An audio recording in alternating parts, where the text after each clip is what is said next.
Goldminded Records, they're not your friends.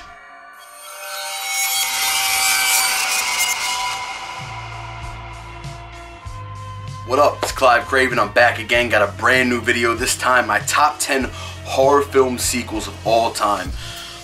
This list was kind of fun to put together. There's a lot of sequels out there that I'm huge fans of. There's other ones that I wanted to include, but I didn't want to, use too many from franchises. I try to stay away from using too many franchise sequels, but it's kind of hard to do when most sequels come from big, well-known franchises. But got my top 10 list compiled. I'm going to go ahead and get right into it. So I'm going to start off with my number 10. A lot of people may not like this one.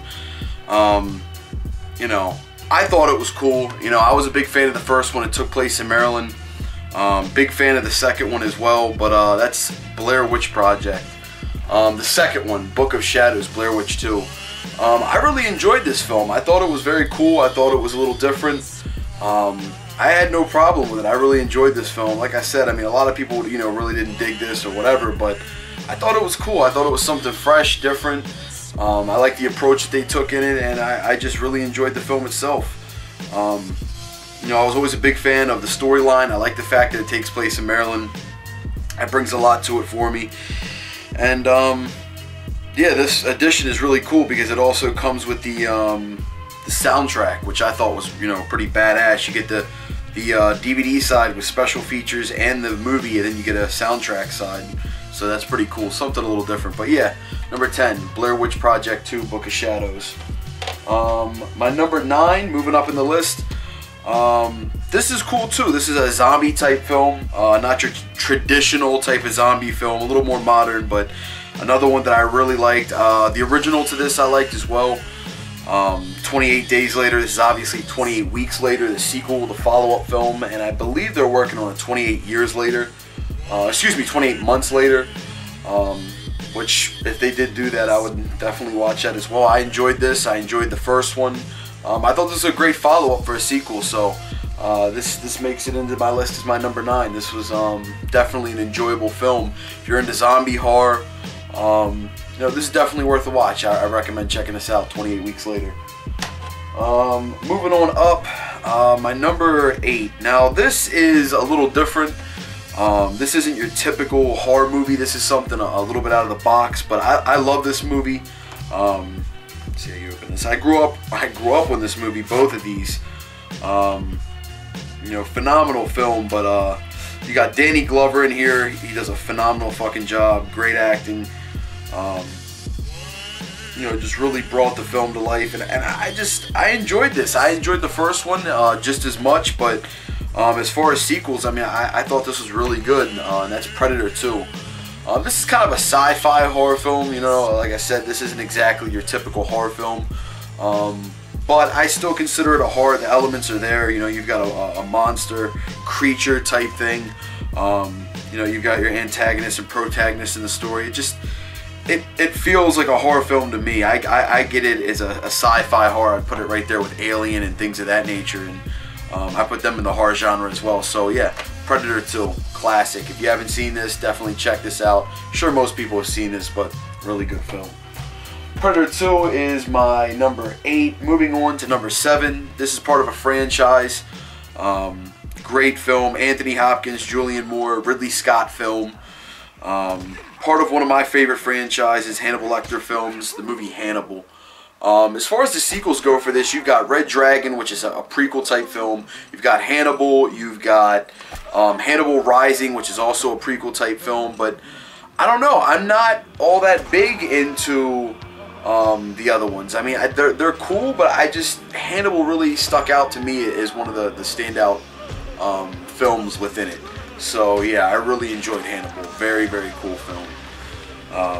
So yeah, that is my number 7. Moving on to the list, number 6. This is a remake movie. It's actually a remake of a sequel, ironically enough. And it is part, I guess, of a duology, but not quite a franchise yet. I wouldn't call it a franchise, considering there's only 2. But The Hills Have Eyes. The Hills Have Eyes 2, this is the remake of the second one. I don't know. I liked both of these films. The remakes to me were great. I enjoyed both of them a lot.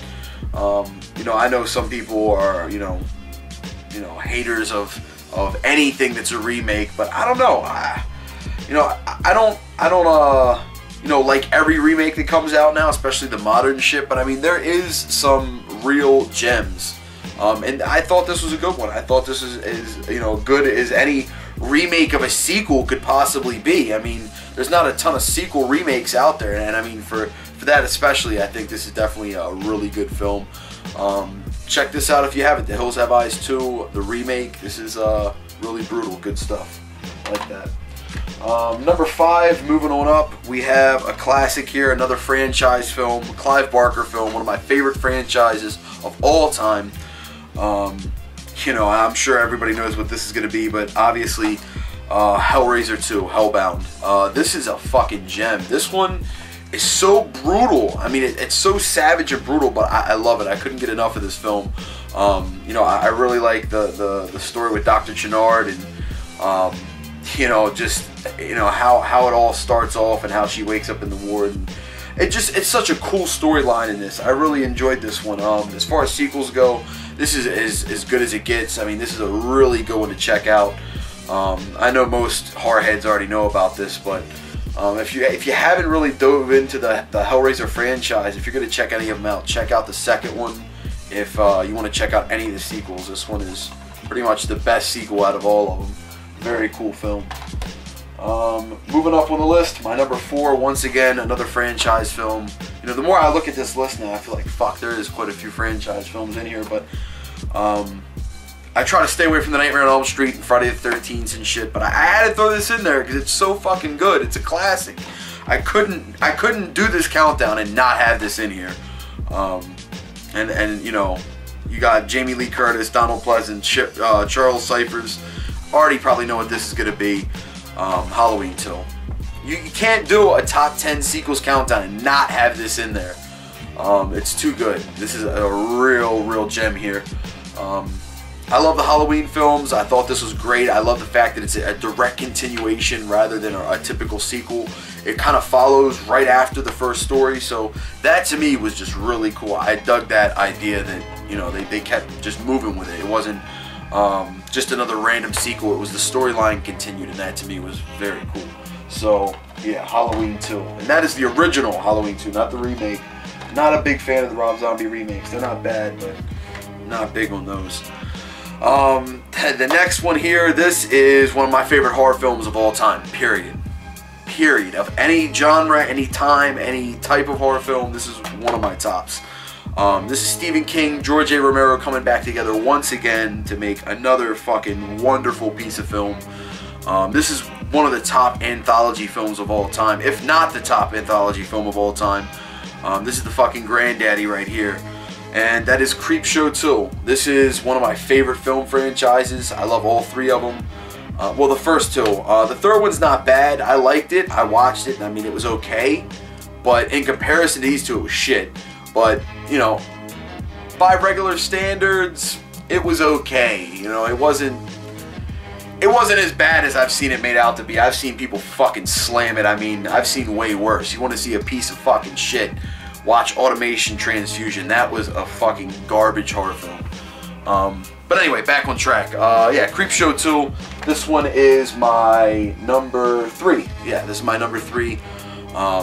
Phenomenal film. Love the stories in it. The Indian, the raft, the hitchhiker. This is fucking awesome. The soundtrack is awesome. You know, the beginning with the creeper and everything is just so cool. Tom Savini plays the creeper. Yeah, just fucking awesome. Creepshow 2. This is great. Good stuff. I love this. My number 2. I love this movie. I love this franchise. Once again, it is a fucking franchise movie. Shit. Dennis Hopper film. Rest in peace, Dennis Hopper. Really good film, though. I mean, it's kind of underrated because it's a little kooky, it's a little weird, but I love it. This film is fucking great to me. I love the franchise. I love every film in the franchise, even the new one that just came out, even though I think it's the fucking biggest travesty to the whole franchise. It wasn't that bad. Besides the first like 10 minutes. First 10 minutes was pretty rough of the new one, but Texas Chainsaw Massacre Part 2. For sequels, this is, like I said, this is pinnacle right here. This is really good stuff. You've got comedy, horror, you've got Dennis Hopper, you've got awesome kills, you've got a great family, you got an early Viggo Mortensen appearance. I mean, this is great. I love this. And this is a very cool gruesome edition, which has some good features on there. You know, you've also got really cool artwork. There's different artwork. I have the movie poster actually. I'm looking at it right now. It's up on my wall, but I have the original art, which is the Breakfast Club design with all the family on the front of it. I actually have that poster, but I do not have the DVD of that. I almost want to get that DVD as well, just to have the artwork of it. I don't know if they have it on DVD, if it's VHS only, but there's also a very cool alternate artwork for this. I'm just not sure if it's on VHS or DVD, like I said. But this is a good one. Texas Chainsaw Massacre 2. Dennis Hopper's in this. Really cool film. One of my favorite sequels. Very cool. And my number one brings us to the end of the list. We're at my number one. My favorite. What is my favorite? What do you think my favorite is? What do you think the fucking top one is? My favorite sequel, horror sequel film of all time. What could it be? I'm looking at it. I'm looking at the Ultimate Edition of it. You already know what it is if you're a horror fan. I'm looking at the Ultimate Edition of it. I love it. It's a great film. I've actually got 3 editions of this. I shouldn't have showed it yet. You saw the box. I ruined it. No. I've got 3 editions of this. Really cool film. One of my favorite franchises of all time, George A. Romero film. And this is no exception to his classic filmmaking. I mean, this is one of his best, if not best, arguably his best film ever. Dawn of the Dead, and this is the Ultimate Edition original. This is not the remake, which I love the remake though. I will say that Zack Snyder did the remake, and that's fucking great, really good. But this is awesome, and as far as sequels, this is gotta be. I mean, it doesn't get much better than this. I really don't. I don't know what you can do to top Dawn of the Dead as far as a horror movie sequel. You know what I mean? Yeah. Just phenomenal film. Tom Savini does the makeup in this. George A. Romero film. Great acting, great storyline. You got Ken Foree in here. Yeah, and this edition is fucking awesome too. If you don't have this, definitely get this Ultimate Edition. I highly recommend it. You get it on eBay, very cheap, and it is awesome. 4 discs, really cool fold outs, great artwork. And really well made box design. This is really cool. I have to do a review one time for this. It's so good. I want to do a box set review for this. I'm sure it's been done, but I want to do my own, so fuck everybody else. No, yeah, it's a really cool box set, really good film. Highly recommend it. Dawn of the Dead. That is my number one for my favorite top 10 horror film sequels of all time. That pretty much wraps up my top 10. Make sure you subscribe. Check out more of my videos. I'll be doing more updates, overviews, reviews, unboxings, all that good shit. So check out more of my channel. Make sure to check out more of my videos. Leave a comment below in the comment box, and I will see you guys next time. Thanks for tuning in. Peace.